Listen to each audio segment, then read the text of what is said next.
Hadi Muhammad is come back.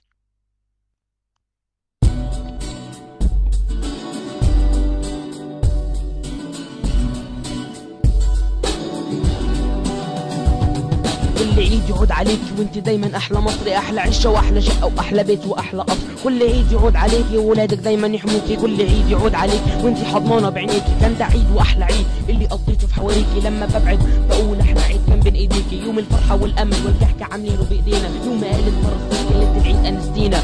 وتاني يوم تصحى من النوم تفضل تكبر، يكمل معنى العيد بصلاته الله اكبر. وبعد صلاه العيد اروح بيتي البس هدومي، على ابويا وامي عايد ودعاهم انسى همومي. اخد عيديتي من ابويا واروح بعيد، اروح افرح مع اصحابي باحلى عيد. ارجع واشوف حارتنا امي وام مينا، لا عيد عدى علينا الا ايديهم في ايدينا. كانت حارتنا حاره فرح وحاره عيد، كان الفرح قريب والحزن دايما بعيد. يا خسارتك يا حاره كان فيكي كبير يدي صغير، دلوقتي الكبير كبير والصغير يفضل صغير. مصر مش هتفرح الا لما نرجع الحاره، لكن العبره ما تكون الا في اخر العباره. كان اخر العباره هو فين وامتى ومين، مسلم ولا مسيحي كبار وصغيرين. اخر العباره بتقول كلنا مصريين. يرجع جمال الحاره ونحس بطعم العيد، نرجع ايد واحده من تاني ونقرب البعيد. تبقى العباره خلصت واللي جاي بتفكين.